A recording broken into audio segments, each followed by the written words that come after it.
Okay, that seems pretty ready.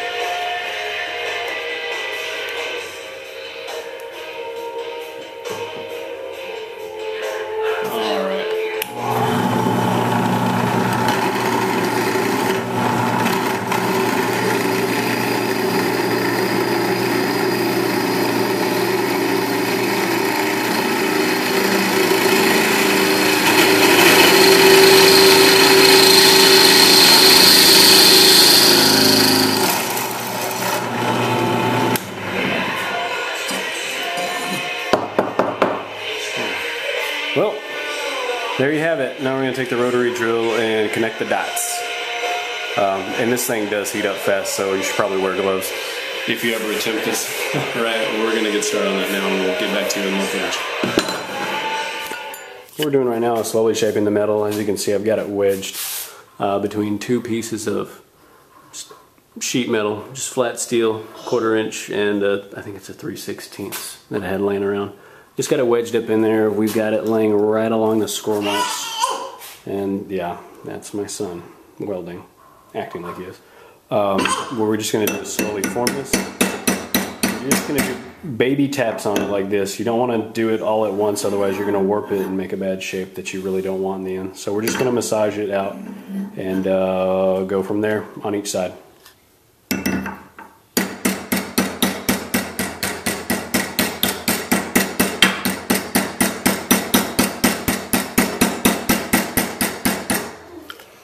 You can already see the deflection as it's bending upwards into the shape that we want to achieve. It will take a little bit of time, but we will get there.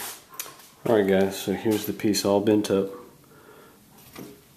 What I wound up doing is making a small jig out of a piece of the 3/16 stock. So it'll help me get nice clean edges on it.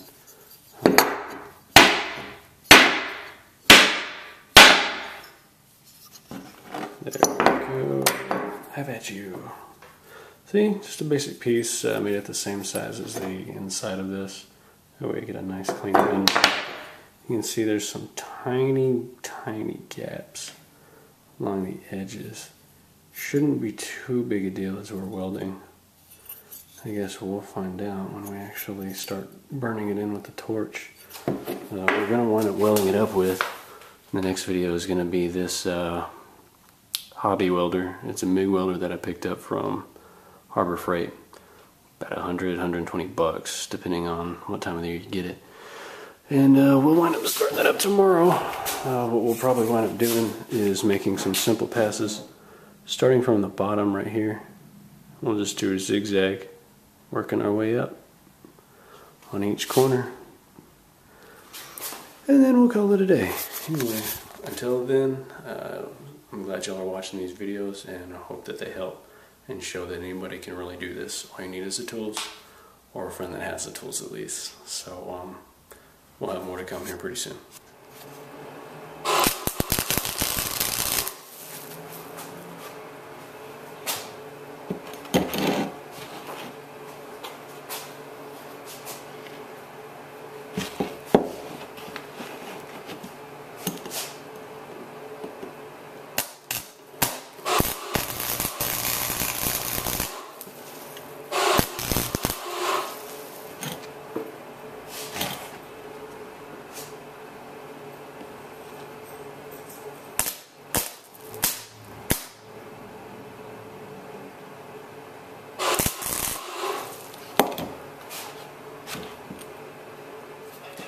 Hey guys, I'm back doing some more work on the intake. What I've done is rounded the ends by holding it up against this piece of steel right here.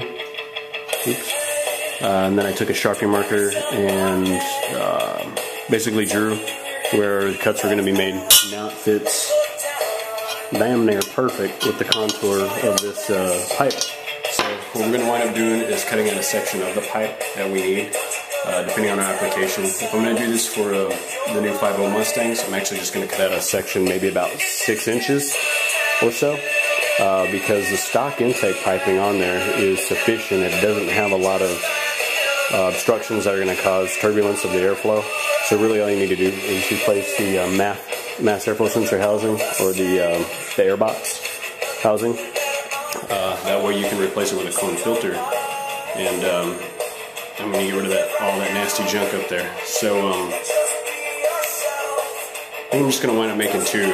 That way, if y'all like what you see, you can purchase either one depending on which vehicle you have.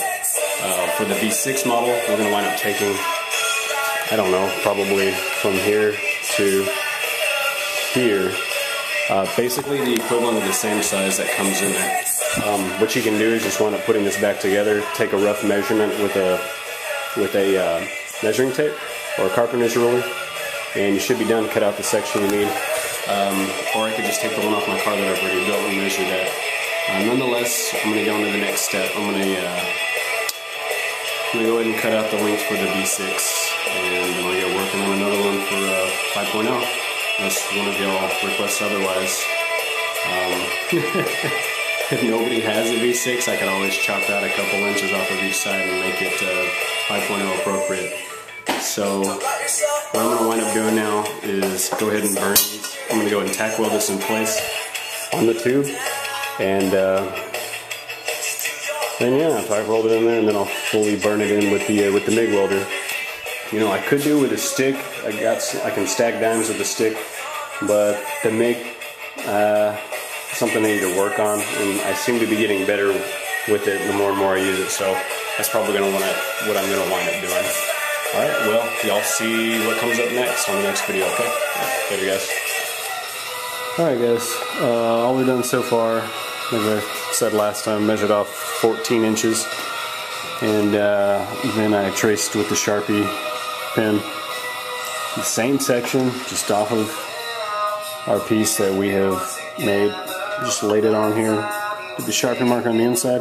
I'm going to cut a little bit outside of the lines. About a blade's width. That way it'll give us plenty of clearance. We're going to drill it out with the drill press, and then we'll start tack welding the thing on. Alright. Alright guys, so what you can see is that I've welded these nuts on the back. That way we can just screw the electronic to the top. So just waiting for the piece to cool down. It's actually a little hot right now. What we're going to do next is just burn it right in here on top. As you can see, I traced the outline of where it's going to sit exactly. Once we get that on, then all we got to do is put a single, I think it's a 9x16 hole right here, to allow for a vacuum line to go. And we'll weld on a piece of, oh shit, I don't know, just maybe a 1/4 inch straight tube right there. Just a little straw about this long. That way you can put your vacuum line on and it should be good to go.